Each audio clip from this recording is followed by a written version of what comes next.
Health Boss. Now, if you didn't know, the planet is on fire. Whether this is man-made or Mother Nature sounding off the alarm, it's time we wake up and it's time we start taking steps. Whether it's Hawaii, whether it's Canada, whether it's Greece, or Northern California. What are the necessary preventative steps that we can take to protect ourselves and our loved ones? Probably a good time to invest in some extra air filters because it looks like fire season is upon us. Some of you might want to invest in what's called an ozone air purifier. Not only does this attach to harmful particulates in the air, but it also gets rid of nasty smoke odors. Invest in a salt lamp. This is a low budget way to also attach to allergens in the air and to particulates, especially smoke. You see, this has what's called negative ions. All the smoke in the air has a positive charge. The whole idea, you add a negative to a positive, you get zero.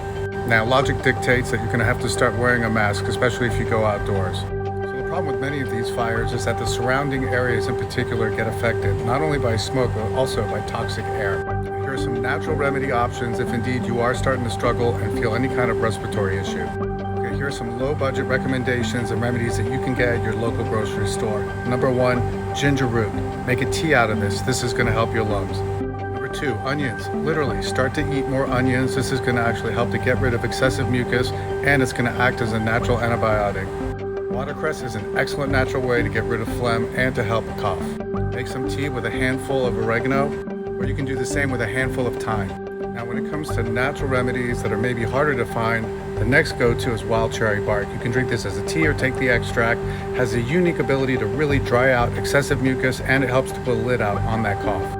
Next, you want Iris sea moss. All you need is 1 tablespoon of the gel twice a day. This has potassium chloride, which also helps to dissolve excessive mucus on contact. Mullein leaf extract, 1 milliliter, is also excellent to help deal with a coughing fit or any kind of respiratory crisis. Next, you want to explore black seed oil, half a teaspoon twice a day. Now, many people don't like the way it tastes. They compare it to turpentine, so you may want to take a capsule. Eye Bright, ordinarily used for eyes and allergies, is also excellent for respiratory problems. And next, you want to get oregano oil, cold pressed oregano oil. This stuff is some of the strongest, and to me, it's one of the best ways to deal with any kind of respiratory crisis.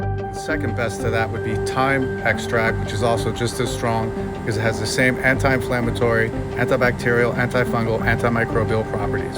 So also start to explore ways to detoxify your body. If you have access to a sauna, it's a great way to do so. So another factor to consider if indeed you are near a fire is the toxic chemicals that you may be potentially inhaling. Now, what's happening is when you do inhale those particles, not only do they go into your bloodstream, they also go into your lungs.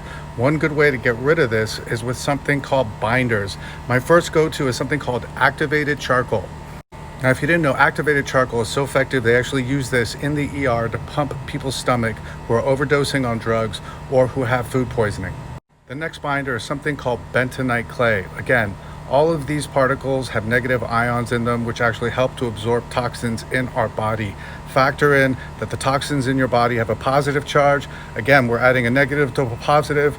The whole goal is to get zero.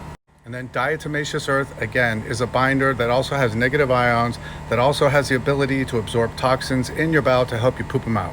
Also, if able, start to increase your fiber intake. That way you're pooping more often. That way you're helping your body to detoxify more often.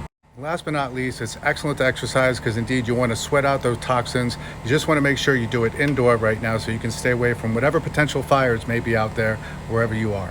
So I'm not sure whether this is caused by pollution, greenhouse effects, maybe a solar flare, or maybe there's a secret war going on with secret weapons. How about we start focusing on the solution instead of always focusing on the problem? Whatever the case, I'm praying for Mother Earth. I'm praying for us that all of this heat, all of this madness comes to an end. And God forbid, if you are indeed exposed to any of this madness, I hope some of these recommendations help you and your loved ones. Health Boss.